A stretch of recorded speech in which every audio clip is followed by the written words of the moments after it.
तीसरा व्याख्या गौ। इसलिए हमने भिन्न भिन्न विचारधाराओं को स्वतंत्रता पूर्वक अपने अपने रास्ते बहने दिया। भिन्न भिन्न धर्मों और संप्रदायों को स्वतंत्रता पूर्वक पनपने और भिन्न भिन्न भाषाओं के विकसित और प्रस्फुटित होने दिया। भिन्न भिन्न देशों की संस्कृतियों को अपने में मिलाया और अपने को उनमें मिलने दिया, और देश और विदेश में एक सूत्रता तलवार के जोर से नहीं बल्कि प्रेम और सौहार्द से स्थापित की। दूसरों के हाथों और पैर पर, घर और संपत्ति पर जबरदस्ती कब्जा नहीं किया, उनके हृदयों को जीता। और इसी वजह से प्रभुत्व, जो चरित्र और चेतना का प्रभुत्व है, आज भी बहुत अंशों में कायम है, जब हम स्वयं उस चेतना को बहुत अंशों में भूल गए हैं और भूलते जा रहे हैं। पहला, उपयुक्त गद्यांश के पाठ और लेखक का नाम लिखिए। पाठ का नाम है भारतीय संस्कृत, लेखक हैं डॉक्टर राजेंद्र प्रसाद। रेखांकित अंशों की व्याख्या कीजिए। तो संपूर्ण का व्याख्या देखेंगे। लेखक डॉक्टर राजेंद्र प्रसाद जी कहते हैं कि भारतीय संस्कृत की विशेषता है अलग अलग विचारधाराएं यहाँ स्वतंत्रता पूर्वक अपना कार्य कर सकती हैं। यहाँ पर अलग अलग धर्म और संप्रदाय को भी स्वतंत्रता पूर्वक जीने का अधिकार है। यहाँ पर भिन्न भिन्न भाषाओं को बोलने तथा विकसित करने का अधिकार है। कहने का आशय यह है कि भारतीय संस्कृति सभी को एकता के सूत्र में बांधकर आगे बढ़ती है। भारतीय संस्कृति कभी भी तलवार के बल पर जोर नहीं देती, यानी कि कभी भी किसी के साथ जोर जबरदस्ती दुर्व्यवहार नहीं करती, बल्कि प्रेम भाईचारे के द्वारा एकता स्थापित कर आगे बढ़ती है। भारतीय संस्कृति यह नहीं कहती कि आप दूसरे के हाथ पैर तथा उसके घर संपत्ति पर अधिकार जमा लिए जाए। भारतीय संस्कृति मन को, हृदय को जीतने का प्रयास करती है, जिससे सभी जगह अमन चैन का जीवन स्थापित हो सके। लेकिन आज धीरे धीरे हम इसे भूल रहे हैं, इसलिए एक बार हमें फिर जागरूक होने की आवश्यकता है। तीसरा, हमने एक सूत्रता किसके द्वारा स्थापित की? तो उत्तर है भाईचारे के द्वारा मन और हृदय पर अधिकार जमा कर, यानी कि उसे जीत कर। चौथा, भिन्न भिन्न देशों की संस्कृतियों को अपने में मिलाया का तात्पर्य स्पष्ट कीजिए। तो अलग अलग देश के धर्म संप्रदाय भारत में अपनी इच्छा अनुसार रह सकते हैं तथा अपना जीवन स्वतंत्रता पूर्वक जी सकते हैं। यह भारतीय संस्कृति की सबसे बड़ी विशेषता है और इसका यही तात्पर्य है। चौथा व्याख्या घ।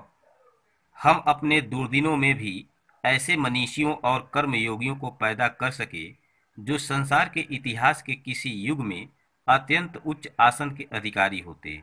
अपनी दास्ता के दिनों में हमने गांधी जैसे कर्मठ धर्मनिष्ठ क्रांतिकारी को, रविंद्र जैसे मनीषी कवि को और अरविंद तथा रमण महर्षि जैसे योगियों को पैदा किया। और उन्हीं दिनों में हमने ऐसे अनेक उद्भट विद्वान और वैज्ञानिक पैदा किए जिनका सिक्का संसार मानता है। जिन हालातों में पढ़कर संसार की प्रसिद्ध जातियां मिट गई, उनमें हम न केवल जीवित ही रहे वरन अपने आध्यात्मिक और बौद्धिक गौरव को बनाए रख सके। उसका कारण यही है कि हमारी सामूहिक चेतना ऐसे नैतिक आधार पर ठहरी हुई है जो पहाड़ों से भी मजबूत, समुद्रों से भी गहरी और आकाश से भी अधिक व्यापक है। तो पहला, उपयुक्त गद्यांश के पाठ और लेखक का नाम लिखिए। उपयुक्त गद्यांश के पाठ है भारतीय संस्कृत और लेखक हैं डॉक्टर राजेंद्र प्रसाद। रेखांकित अंशों की व्याख्या कीजिए। तो व्याख्या सुनिए। भारतीय संस्कृत सभी देशों में सबसे श्रेष्ठ संस्कृत मानी जाती है, क्योंकि कठिन से कठिन समय में भी यह संस्कृत कर्म करने वाले कर्मयोगियों को पैदा करने में समर्थ रही है, जो भारतीय इतिहास में अपने कर्मों के कारण आज जाने जाते हैं। लेखक डॉक्टर राजेंद्र प्रसाद जी कहते हैं, जब भारत गुलाम था तब भी गांधी जैसे कर्मठी पुरुष पैदा हुए, जो धर्म के मार्ग पर चलते हुए स्वतंत्रता के लिए क्रांति मचा दिया। उसी समय रविंद्र जैसे विद्वान और कवि पैदा हुए तथा अरविंद और रमण जैसे महर्षि भी पैदा हुए, जो देश के लिए अपना पूरा जीवन समर्पित कर दिया। उस समय एक से बढ़कर एक ऐसे भी विद्वान ज्ञानी पुरुष हुए, जो अपने ज्ञान के ज्योति के द्वारा समाज की दशा और दिशा को भी बदल दिया, जिनका लोहा लोग आज भी मानते हैं। गुलामी में सब कुछ हमने भले ही समाप्त कर दिया, लेकिन हम अपने गौरव को सुरक्षित रखे, उसे बनाए रखे, उसे मिटने नहीं दिया, और यही भारतीय संस्कृति के लिए सबसे महत्वपूर्ण है। तीसरा, लेखक किन दुर्दिनों की बात कर रहा है? तो लेखक गुलामी की बात कर रहा है, यानी कि हम गुलाम थे, परतंत्र थे, और उस समस्या का समाधान हमने ढूंढा। आने वाले समय में देश स्वतंत्र हुआ। चौथा, हमारी सामूहिक चेतना के नैतिक आधार का हमें क्या लाभ मिला? इसका उत्तर है, हम अपने गौरव को बचाने में सफल हुए। पांचवा और अंतिम व्याख्या, संस्कृत अथवा सामूहिक चेतना ही हमारे देश का प्राण है। इस नैतिक चेतना के सूत्र से हमारे नगर और ग्राम, हमारे प्रदेश और संप्रदाय, हमारे विभिन्न वर्ग और जातियां आपस में बंधी हुई हैं। जहां उनमें और सब तरह की विभिन्नताएं हैं, वहां उन सब में एकता है।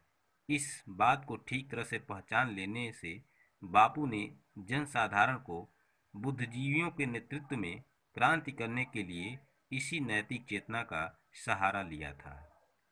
पहला, उपयुक्त गद्यांश के पाठ और लेखक का नाम लिखिए। तो इसे हम देख सकते हैं। प्रस्तुत गद्यांश हमारे पाठ्य पुस्तक गद्य संकलन के भारतीय संस्कृत नामक शीर्षक से लिया गया है। इसके लेखक डॉक्टर राजेंद्र प्रसाद जी हैं। रेखांकित अंश की व्याख्या कीजिए। तो रेखांकित अंश की व्याख्या सुनिए संपूर्ण रूप से। भारतीय संस्कृति के लिए समूह में कार्य करना ही उसका प्राण है।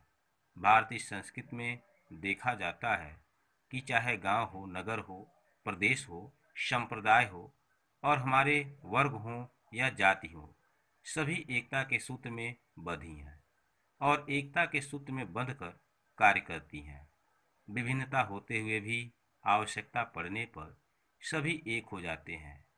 इसी बात को गांधी जी पहचान गए और बुद्धिमानों को लेकर, नवयुवकों को लेकर आगे बढ़े, क्रांति किया और आने वाले समय में अपने नेतृत्व में देश को स्वतंत्र कराए।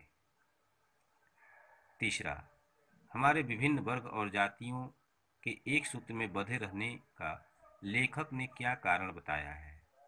तो लेखक ने इसको सामूहिक चेतना और अपनी जिम्मेदारी को भली भांति समझना ही बताया है। धन्यवाद।